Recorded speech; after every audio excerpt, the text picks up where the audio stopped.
아멘. 거룩하시고 감사하신 하나님 아버지, 오늘도 하나님의 전으로 수요일날 마지막 예배로 우리를 불러주심에 감사를 드립니다. 하나님의 은혜와 평강이 온 예배자들과 또 우리 교회에 임하기를 원하오니 하나님이 마지막 때 우리에게 맡겨주신 예배와 양육과 봉사와 사랑과 전도 가운데 온전히 힘쓰기를 원하며, 특별히 다음 주 금요일부터 시작하는 페루의 선교위에 주님께서 은혜의 길을 열어주시고 네 분의 성도님들을 축복하여 주시며, 또 현지의 구령의 아름다운 역사들이 나타날 수 있도록 주님 함께하여 주시옵소서.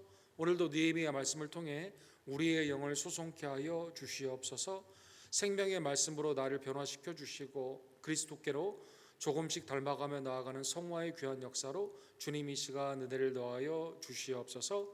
예수 그리스도의 이름으로 간절히 기도드립니다. 아멘. 하나님의 은혜의 말씀은 느헤미야 제2장 15절에서 20절의 말씀, 성전을 살펴보다 느헤미야 강의 세 번째 시간 2장 15절에서 20절, 우리 한 절씩 함께 교독합시다. 그 밤에 시내를 따라 올라가서 성벽을 살펴본 후에 돌아서 골짜기 문으로 돌아왔으나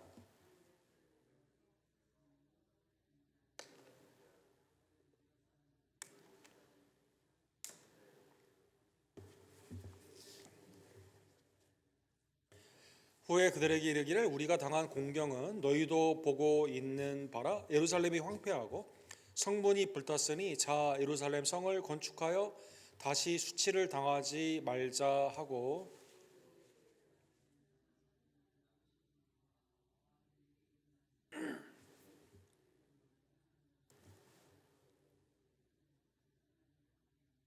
호론 사람 산발락과 종이었던 암몬 사람 도비아와 아라비아 사람 게셈이 이 말을 듣고 우리를 업신여기고 우리를 비웃어 이르되, 너희가 하는 일이 무엇이냐? 너희가 왕을 배반하고자 하느냐 하기로,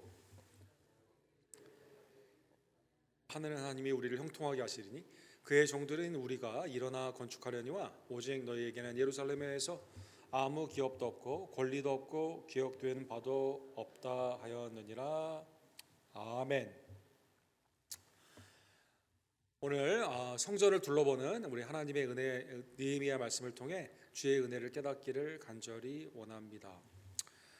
우리 조선이 고려와는 달리 숭불 정책이 아니라 우리는 예를 숭상한다고 해서 이제 조선의 일대 왕이었던 태조가 숭례문을 만들게 됩니다. 1398년도에 만들었다고 하죠. 태조 7년에 만들어지게 되었습니다. 그래서 이게 이제 우리나라 국보 1호가 됩니다.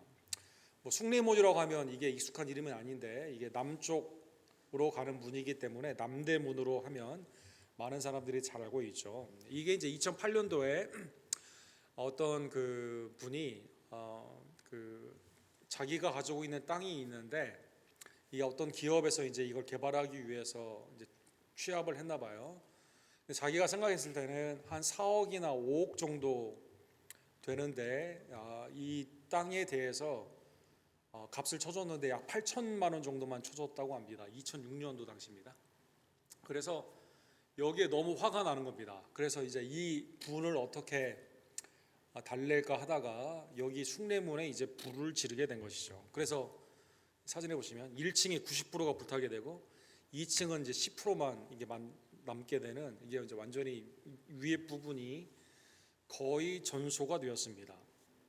근데 이걸 이제 어떻게 복구할 거냐? 이 사람에게는 이제 책임을 물어야 되지만 이 사람이 이제 복구할 능력이 없잖아요. 그리고 이분은 9천만 원이라도 받을 수 있었는데 이 일로 말미암아 이제 그것도 못 받게 되고 감옥에 가서 이제 장기수로 복역을 하다가 감형이 돼가지고 이제 10년 만에 이분은 이제 나오게 되죠. 근데 이걸 어떻게 복구할 것이냐? 이제 원래 형태로 하기 위해서는 이제 제목도 있고 디자인도 있고 여러 가지 이걸 할 수 있는 전문 건축 목수나 그다음에 석수들이 있어야 되는데, 이제 이걸 모집을 하면서 이제 이걸 하게 되는데, 또 중간에 이게 또 설계가 잘못되고 또 중간에 빼먹는 사람이 있어가지고 이게 또 우리나라 복합적인 이런 문제 가운데 빨리 되지 못하고 이걸 복구하는데 5년이나 걸리게 되었습니다. 그래서 왼쪽에 있는 것으로 이렇게 복구가 되었습니다. 다른 건물이 불탔으면 새로 그냥 무너뜨리고 새로 했을 텐데 숭례문, 국보의 1호, 그 다음에 이제 남대문이 상징하고 있는 국가적인 이 의미가 있기 때문에 이걸 복구하는데 국가에서 막대한 예산을 들이게 되고 또 중간에 잘못했다가 다시 하게 되는 이제 이런 일 가운데 이대로 복구를 하게 된 것이죠. 뭐 조선시대뿐만 아니라 지금도 이 대문이 상징하고 있는 그 집이랄지 아니면 그게 기업이랄지 아니면 어떤 그 큰 동네 아니면 기업이라 그 시라 도시랄지 그다음에 국보 1호기 때문에 이 문이 상징하고 있는 것을 복구하는 데는 사람들이 많이 관심을 가지고 여기에 이렇게 많은 노력을 이제 기울인 것입니다. 이제 오늘 본문에 보면 느헤미야가 아닥사드다 왕의 이제 배려를 통해서 오게 되었습니다. 느헤미야 2장 12절에 보면 이 오자마자 3일 만에 바로 예루살렘을 둘러보게 되죠. 하나니 동생을 통해서 이게 지금 그 성문이 불타고 성벽이 무너졌다는 얘기를 들었는데 실제 자기가 가서 이제 보는 거죠. 보게 되는 그 마음이 오늘 본문에 보면 나와 있습니다. 내 하나님께서 예루살렘을 위해 무엇을 할 것인지 내 마음에 주신 것을 내가 아무에게도 말하지 않고 하나님이 내게 주신 이 예루살렘을 어떻게 할 것인가 여기에 주신 그 마음을 품고 먼저 사람들을 만나가지고 상의하거나 그 다음에 지금 뭐 여기에 대해서 총독의 입장으로 자기의 권위를 쓴 게 아니라 그냥 이 객관적으로 이렇게 보기 위해서 하나님 주신 마음 가운데 이거를 이렇게 살펴보게 된 겁니다. 밤에 일어나 몇몇 사람과 함께 나갈새 내가 탄 짐승 외에는 다른 짐승이 없었더라 그러죠. 그래서 쭉 자기는 이제 이 나귀를 타고 그 다음에 이제 직속 부하 몇 명만 데리고 이렇게 쭉 살펴보게 되는 것입니다. 여기에 보면 이제 느헤미야의 섬김의 그 리더십을 볼 수가 있죠. 잠언 3장 5절과 6절에 보면 너는 마음을 다하여 여호와를 신뢰하고 내 명철을 의지하지 말라. 내가 범사의 그를 인정하라. 그리하면 내 길을 지도하시리라. 그렇죠. 아닥사다 왕을 만날 때도 먼저 기도를 하고 만났던 느헤미야. 그렇죠. 오늘도 보게 되면 예루살렘에 오자마자 먼저 회의를 하거나 사람들을 막 이렇게 하는 것이 아니라 하나님께 모든 것을 의지하고 하나님이 내게 주신 마음 가운데 내가 이걸 어떻게 할 것인가 하나님을 의지하며 이렇게 쭉 둘러보게 되었다는 것입니다. 자기 자신이 아니라 하나님의 지혜와 명철을 의지하며 쭉 둘러보게 된 것이죠. 아닌 게 아니라 13절에 보니까 이걸 쭉 둘러보았습니다. 느부갓네살 왕이 이제 586년 BC 586년에 이제 예루살렘을 무너뜨리고 거기다 불을 지르고 이제 포로로 잡아가지 않았습니까? 근데 그 후에 이제 회복의 기간이 좀 있었을 텐데 오늘 보면 13절에 보니까요. 그 밤에 골짜기 무도로 나아가서 용정으로 분문에 이르는 동안에 예루살렘 성벽이 다 무너졌고 성벽이 다 무너지게 되고 그 다음에 이제 상징적인 예루살렘 문 세상과 예루살렘의 경계를 나누게 되는 하나님의 성 시온을 상징하게 되는 그 예루살렘의 성의 성벽 경계가 무너지게 된 거죠. 그 다음에 사람들이 오고 가는 것을 통제할 수 있는 문이 불타 없어졌다는 것입니다. 이 기록을 올라가게 되면 역대하 36장에 이제 이 사건이 나와 있죠. 하나님이 갈대아 왕의 손에 그들을 다 넘기심에 그렇죠. 시드기야 왕이 끝까지 마지막 왕으로 하나님을 경배해야 되지만 회개하지 않고 우상을 섬기며 애굽의 도움을 구하게 되었을 때 하나님이 느부갓네살 왕을 보내게 됩니다. 이 사람이 와가지고 어떻게 했을까요? 칼로 청년들을 죽이죠. 노인들을 죽이게 됩니다. 여자들을 긍휼히 여기지 않고 죽이고 그 다음에 똑똑한 사람 베스트 앤 브라이트 다니엘과 같은 이제 이러한 사람들이겠죠. 그 다음에 이제 바벨론 나라 가운데 쓸만한 그러한 사람들은 다 이렇게 데리고 갔다는 것입니다. 19절에 보면 가면서 이게 또 이 사람이 이 왕이 해코지를 한 거죠. 또 하나님의 전을 불사르며 예루살렘 성벽을 헐며 그들의 모든 궁시를 불사르며 그들의 모든 귀한 그릇들을 부수고 그리고 이것들을 다 가지고 보물과 지혜 있는 사람들은 똑똑한 사람들은 다 포로로 잡아가게 된 것입니다. 여기에 기록이 바벨로니안 크로니클이라고 하는 이 기록이 남아 있죠. 대형 말문안에 있는데 여기에 보면 당시에 이제 예루살렘을 어떻게 그들이 이렇게 침략을 하고 거기에서 그 굴복을 시킨 다음에 시드기야 왕을 데리고 오고 그 다음에 시드기야의 아들을 죽이고 눈을 뽑았던 그 사건들이 있지 않습니까? 이게 성경 외의 사건으로 바벨론의 실록 가운데 이렇게 기록이 되어 있습니다. 거기 보면 이제 예루살렘을 불타고 사람들을 포로로 잡혀가는 내용들을 많이 있는데, 프랑스 화가 중에 제임스 티소라는 분이 있죠. 이분이 이제 이 멸망의, 예루살렘의 멸망의 그거를 이제 그림으로 잘 표현을 했습니다. 그래서 예루살렘은 불타고 성벽은 무너지게 되고 그다음에 성문은 불타게 되며 사람들이 이렇게 쭉 포로로 잡혀가게 되는 것이죠. 불순종 가운데 하나님께 대적했던 남유다가 하나님의 임재를 상징하는 그 성전이 불타게 되고, 그 다음에 예루살렘의 시온성, 하나님의 도성인 그 성이, 성벽이 무너지고 그 문이 이렇게 불타게 된 겁니다. 그런데 이제 그 느부갓네살 왕과 이 586년과 이 느헤미야가 온 것은 BC 444년이거든요. 그러니까 지금 한 4세대나 5세대 정도 차이가 나지 않습니까? 약 140년간의 갭이 있는데, 그러면 그 중간에 사랑하는 성도들은 우리가 잘 아는 것처럼 수룹바벨이 오지 않았습니까? 수룹바벨이 온 것은 538년이거든요. 538년에서 516년까지 1차와 2차의 귀환이 있었거든요. 그 다음에 우리가 에스라에서 본 것처럼 에스라가 458년도에 왔거든요.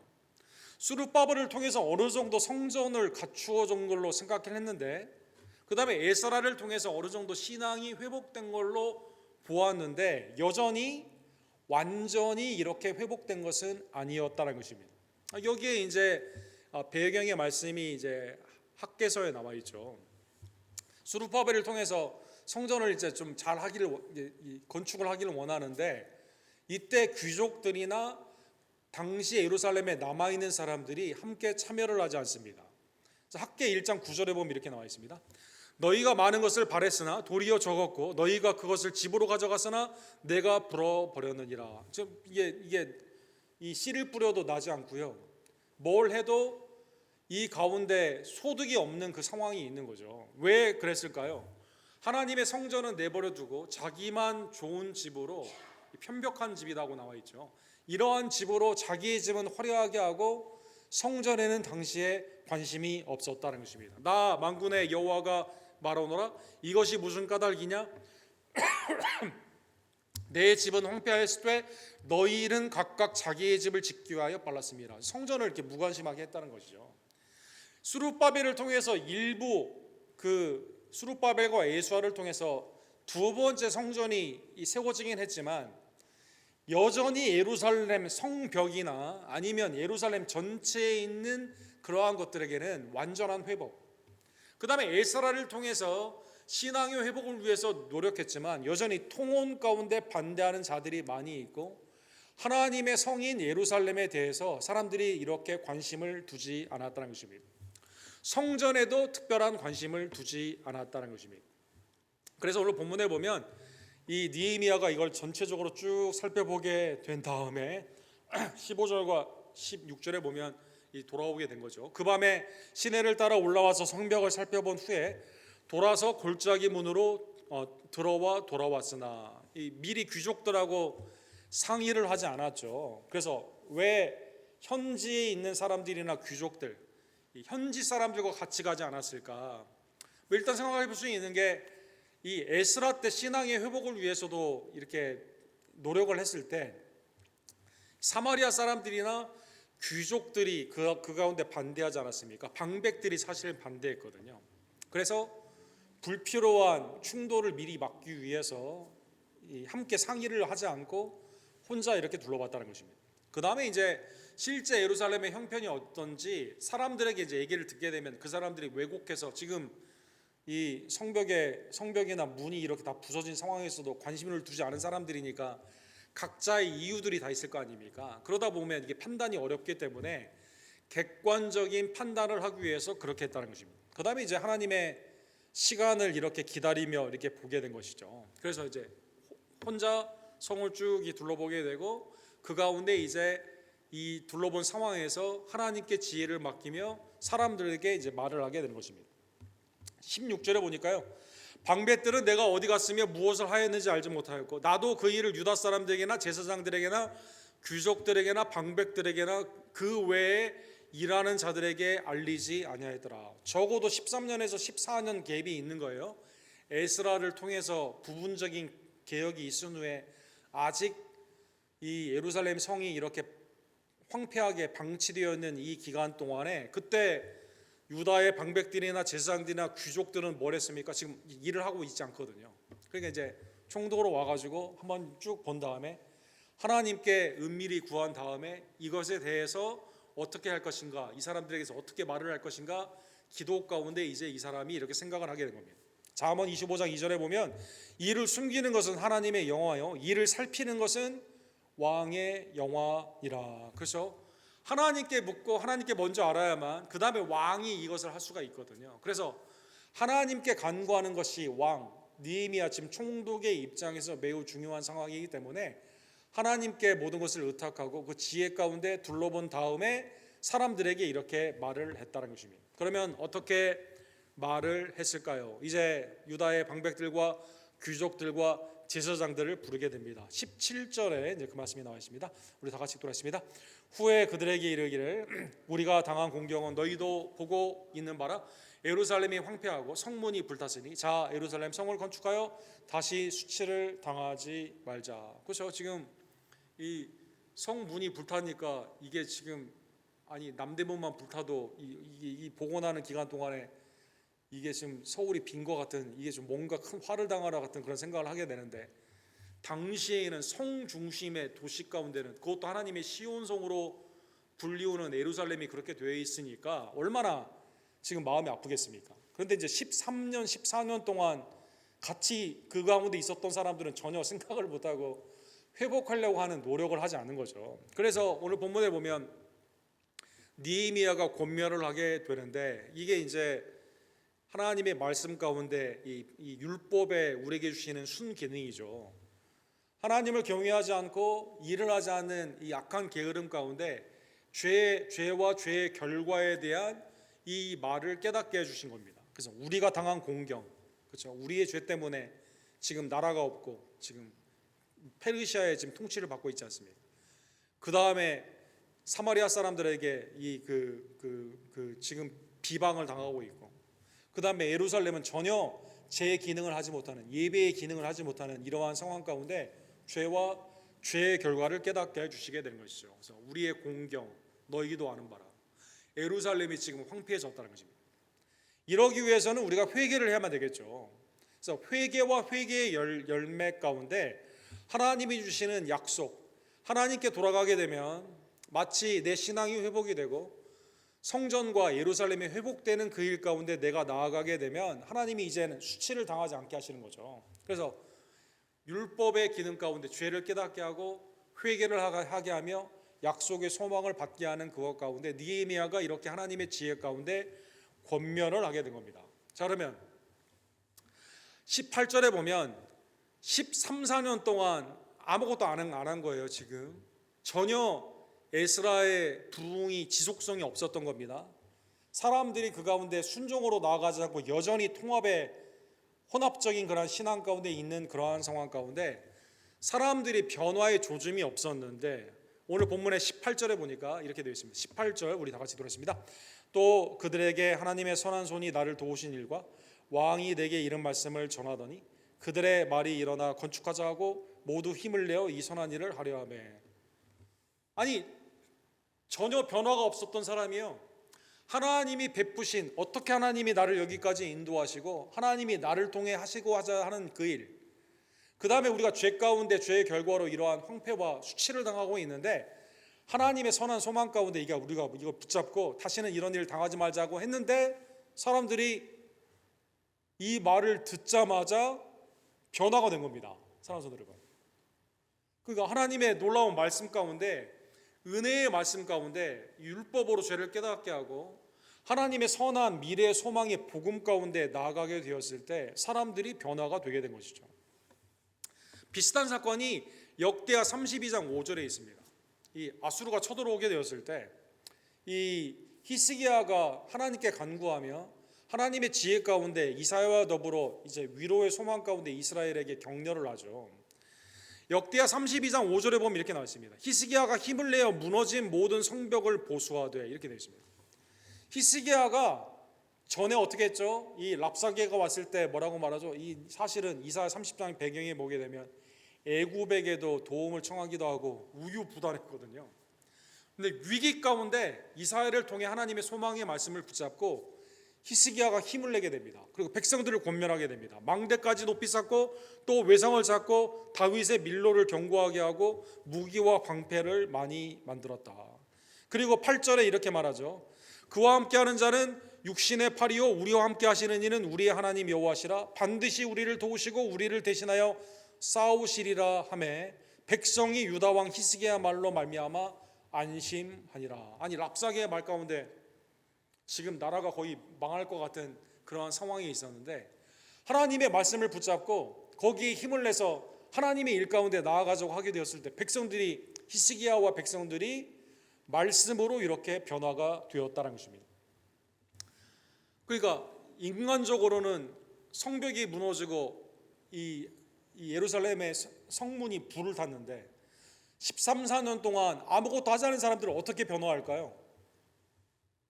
하나님의 말씀 가운데 증거를 하게 되었는데 인간이 상상하지 못하는 하나님의 말씀의 권위와 말씀의 능력 가운데 사람들이 그래 그만 우리가 하자 사람들이 이렇게 변화되었다는 것입니다. 자, 하나님의 성을 다시 세우고 회복하는 그 일을 누가 가장 싫어할까요? 삼총사가 오늘 본문에 나오죠. 느헤미야에 계속 연달아 나오는 세 명이 있습니다. 산발락과 도비아와 게셈이다 이렇게 되어 있습니다. 이게 이제 그 지형적인 그런 게 있는데 사마리아의 총독으로 여겨지게 되는 산발락이라는 사람이 있죠.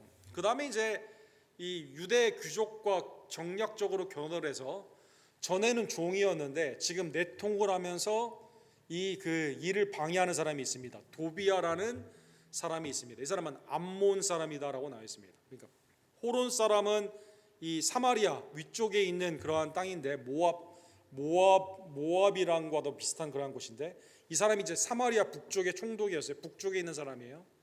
그 다음에 이제 동쪽에 있는 사람이 있습니다. 암몬의 도비아 사람입니다. 종이었다가 정략교도로 지금 권세를 누리는 사람입니다. 그 다음에 이제 남쪽이 있습니다.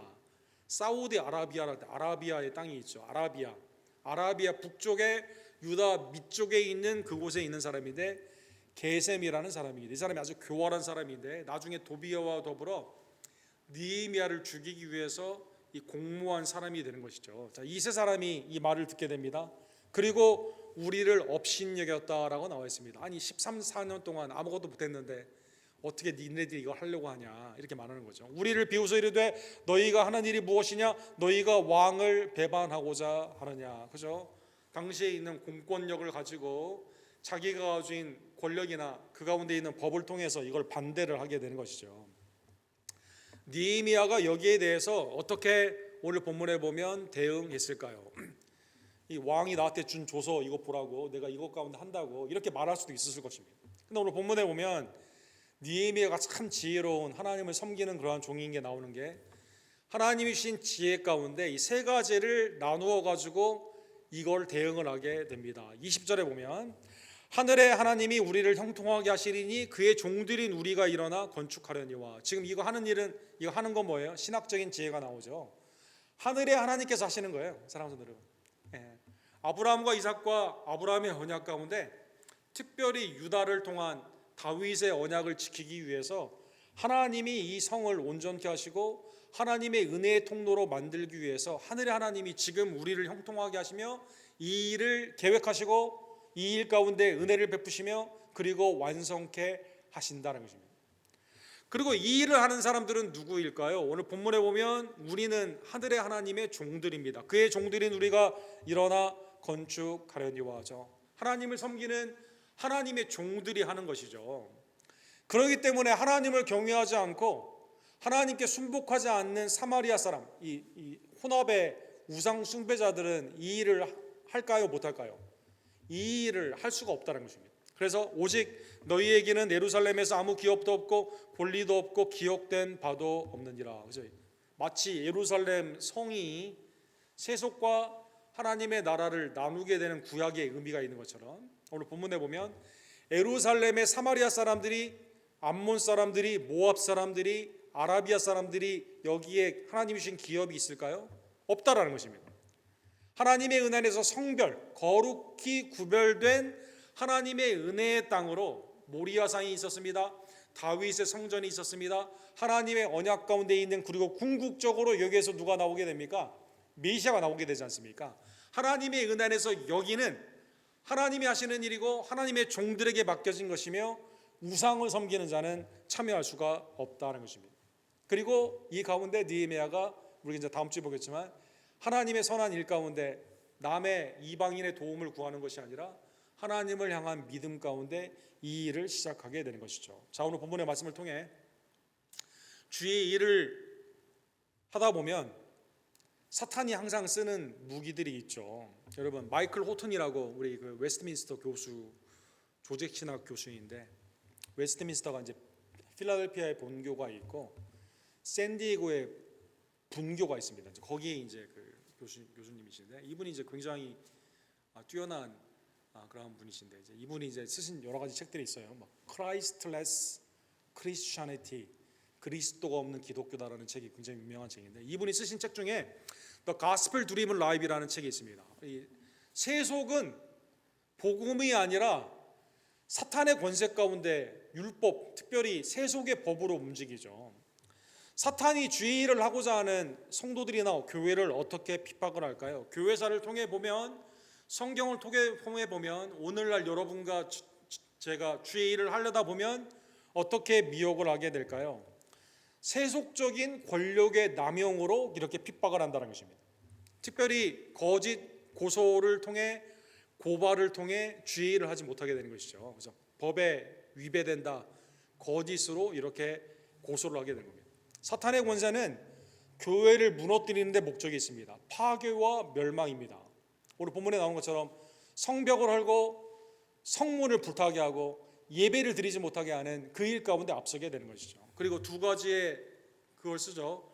하나는 칼을 쓰고 위협을 하게 되고, 하나는 이 육신의 정욕을 쓰게 되는, 미혹을 하게 되는 방법으로 이 세상은 이불, 악한 세상 가운데 공중권세 잡은 자가 교회를 이렇게 핍박한다는 것입니다. 여기에 살아가는 우리들도 이러한 미혹을 받기가 십상입니다. 나도 세속적인 권력을, 돈과 권력과 명예를 가지고 힘을 길러가지고 이 사람들을 무너뜨려야겠다 라는 착각을 우리가 하게 되는 것이죠. 근데 주님의 나라는 그렇지 않습니다. 가스펠 드리븐 처치나 가스펠 드리븐 성도는 그렇지가 않다는 것입니다. 주님이 이 땅 가운데 사용하는 것은 무엇일까요? 그것은 복음이라는 것입니다. 사탄은 세속의 권력을 남용하는데, 주님은 여기에 대항하기 위해서 성령 가운데 있는 말씀으로 대응하신다는 거죠. 주님의 나라는 복음 되신 예수 그리스도의 용서와 진리와 해방으로 나오게 됩니다. 그래서 이 나라는 어떻게 합니까? 무너진 것을 다시 세우는 겁니다. 사랑하는 여러분, 세속은 성전을 무너뜨리고 불을 지르고 파괴하는 것인데, 하나님의 은혜에 있는 복음은 어떻게 합니까? 사람을 살리는 겁니다. 교회를 세우는 겁니다. 무너진 이 땅을 다시 세우는 것이라는 것입니다. 그리고 이 땅은 하나님의 은혜의 복음 안에서 어떻게 움직이게 될까요? 은혜와 평강 가운데 움직이게 된다는 것입니다. 사랑하는 성도 여러분, 느헤미야가 이 어렵고 힘든 사역을 왜 하게 되었을까요? 주님의 나라를 붙잡은 거죠. 주님이 주신 말씀을 붙잡은 거죠. 하나님이 우리에게 주시는 은혜를 붙잡고 느헤미야가 나아가게 되었을 때, 하나님을 통해, 이 종을 통해 사랑하는 성도 여러분, 예루살렘이 회복이 되고 하나님의 믿음 가운데 성전과 성도의 삶이 회복이 되는 것입니다. 느헤미야가 대표하는 분은 누구일까요? 느헤미야가 대표하는 분은 우리의 구원주 예수 그리스도입니다. 이사야 58장 12절에 보면 하나님은 예루살렘의 멸망을 이사야를 통해 말씀하여 주셨지만, 동시에 다시 세워지게 되는 하나님의 나라를 예언하여 주시게 됩니다. 내게서 날짜들이 오랜 황폐된 곳을 다시 세울 것이며, 너는 역대의 파괴된 기초를 쌓으리니 너를 일컬어 무너진 데를 보수하는 자라 할 것이며, 길을 수축하여 거할 것이 되게 하는 자라 할 것이니라. 하나님의 때 어떻게 하는 거예요? 너를 통해 다시 하나님의 성이 회복이 되고, 너는 어떠한 자입니까? 무너진 데를 보수하는 사람들이 하나님의 백성들이라는 것입니다.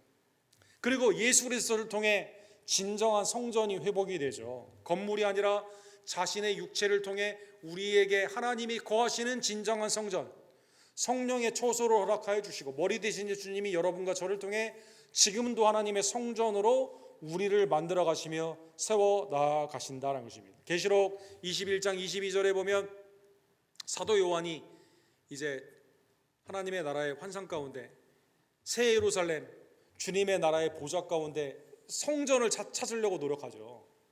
근데 이렇게 되어 있습니다. 계시록 21장 22절 우리 다 같이 읽도록 성 안에서 내가 성전을 보지 못하였으니 이는 주 하나님 곧 전능하시니와 및 어린 양이 그 성전에 있음이라. 오늘 본문에 보면 전의 성전이 아니에요. 사랑하는 성도 여러분, 성전은 무엇입니까? 성전은 하나님과 곧 전능하시니 및 어린 양 예수 그리스도가 곧 성전이다라는 것입니다. 그리스도의 피로 구원을 받은 성도들이 하나님을 찬미합니다. 하나님의 말씀 가운데 영원로운 그 나라 가운데 다시는 죄와 사망과 아픔과 슬픔이 없고 하나님의 은혜 안에서 영생의 은혜를 받은 구원의 은총을 받은 성도들이 하나님께 찬양하는 그것, 물리적인 그러한 성전의 모습이 아니라 예수 그리스도의 중심의 그 삶을 천국 하나님의 성전으로 그렇게 표현했다는 것입니다. 그리스도를 통해 우리의 삶이 무너진 우리의 삶이 회복이 되고 진정한 성전이 교회를 통해 온전히 회복됨을 다시 한번 깨달으며 이 일을 위해 십자가를 지시고 부활하신 예수 그리스도께 감사하는 주의 종들 되기를 간절히 원합니다. 루터가 1522년에 이제 하나님의 은혜 안에서 사람들의 변화에 대한 설교를 한 부분이 있습니다. 우리도 이제 흔히 그런 말 하죠. 이 사람들은 안 변한다, 죽어야 변한다, 이런 말 하기도 하고. 사람들은 변하는가? 누가 사람을 바꾸는가? 여기에 대한 이제 이 설교를 하시게 된 거죠. 누가 바꿀까요? 사람은 어떻게 바뀔까요? 사람을 바꿀 수 있는 사람은요 아무도 없습니다. 루터가 누구냐? 그렇죠? 나는 친구들과 함께 성경 공부도 하지만 친구들과 함께 맥주도 마시는 사람인데 내가 어떻게 사람을 바꾸냐? 이 설교문에 이렇게 나와 있어요, 여러분. 네. 사람이 사람을 못 바꾸죠, 그렇죠? 그런데 놀랍게도 하나님이 오늘날 사람들을 변화시키게 됩니다. 아니 13, 14년 동안 무력하게 있었던 사람이 느헤미야의 권면의 말씀을 통해 죄와 죄의 결과, 소망의 메시지를 가지고 하나님의 은혜의 복음을 들은 후에 사람들이 이 일 가운데 힘을 내게 되는 것처럼 사람은 오직 그리스도로 말미암아 바뀌게 된다는 것입니다. 루터는 로마서 10장 17절에 보면 그러므로 믿음은 들음에서 나며 들음은 그리스도의 말씀으로 말미암아 났느니라. 설교의 제목이 뭘까요? I did nothing. The word did it all. 하나님의 말씀이 루터 내가 한 게 아니라 사람이 변화되는 것은 오늘날 내가 변화되는 것은 어느 누구를 통해 변화되는 거, 어떤 사람을 통해 변화되는 것이 아니라 사건을 통해 변화되는 것이 아니라 오직 말씀이 육신이 되어 오신 그리스도를 통해 믿음은 들음에서 나며 그 들음은 그리스도의 말씀임을 다시 한번 깨달으며 말씀의 귀를 기울일 뿐만 아니라 하나님의 은혜 안에서 내가 사람을 못 고치지만 그러나 내게 주신 말씀을 통해 하나님의 성령의 그 말씀 안에 있는 능력을 믿으시며 말씀을 의지하며 증거하는 주의 종들 되기를 간절히 원합니다. 본문의 말씀의 적용을 통해 베드로전서 3장에 보면 우리가 베드로전서 우리 주일날 보고 있는데 아시아에 흩어져 있는 사람들에게요 베드로가 이렇게 권면을 합니다. 이 사람들이 살다 보면 하나님을 고난 가운데도 주님을 의지하며 믿음 가운데 살게 되는 이 성도의 삶을 통해 이렇게 물어보게 된다는 거죠. 도대체 당신은 뭐가 좋은 일이 있어서 이렇게 주님을 섬기냐? 당신은 이렇게 고난을 받고 지금 힘들고 어려운 상황 가운데 있는데 도대체 무엇을 바라보며 살아가게 되느냐? 이때 물어볼 때가 있다는 것이죠. 그래서 베드로전서 13장 15절에 보면 너희 마음에 그리스도를 주로 삼아 거룩하게 하고 그 다음에 너희 속에 있는 소망에 관한 이유를 묻는 자에게는 대답할 것을 항상 준비하되 온유와 두려움으로 하고. 물어볼 때가 있는데 그 사람들이 궁금해할 때가 있는데 이때 온유한 심령으로, 그렇죠? 하나님 앞에 겸손 가운데 두려운 심령으로 이때 우리 안에 있는 소망을 증거한다는 것입니다. 선한 양심을 가지라. 이는 그리스도 안에 있는 너희의 선행을 욕하는 자들로 그 비방하는 일에 부끄러움을 당하게 하려 함이니라. 물어보게 되었을 때 여러분과 제가 무엇을 말해야만 될까요? 이때 갑자기 막 내 공로를 내가 이렇게 하는 거 쉬워 보이지? 이렇게 하기 위해서 내가 새벽 기도를 몇 년 한 줄 아냐고. 이렇게 한다던가, 내가 교회를 위해서 얼마나 헌신한 줄 아냐고.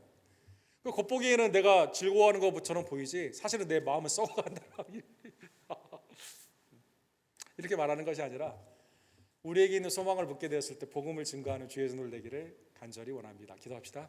사랑과 자비가 풍성하신 하나님 아버지, 오늘 느헤미야가 하나님께 의지하고 먼저 하나님께서 주신 마음을 살펴보며 예루살렘 성벽을 돌아보며 그리고 하나님의 말씀과 또 하나님의 복음 가운데 하나님이 나를 어떻게 인도하셨는지, 또 죄의 결과로 말미암아 이러한 수치를 당하고 있는 형편을 알게 하시고, 그러나 소망을 붙잡으며 주님 앞에 나아갈 때 이러한 수치를 당하지 않는다는 말씀을 통해 백성들이 변화하는 그 사건을 바라보게 하심에 감사를 드립니다. 내가 내 생각으로는 변화되지 않지만, 세상의 철학으로나 사건과 사고로 변화되지 않지만, 오직 복음 예수 그리스도를 들음으로 내 안에 믿음이 생기며 믿음이 강화되며 내가 변화됨을 다시 한번 깨달으며 세상의 뉴스에 관심을 두는 것이 아닌 주님의 복음의 말씀에 항상 마음을 열어두고 하나님의 말씀을 경청하며 꿀송이보다 더 단 주의 말씀을 사모하며 믿음 가운데 나아가는 주의 종들 될 수 있도록 주님 역사하여 주시옵소서. 나의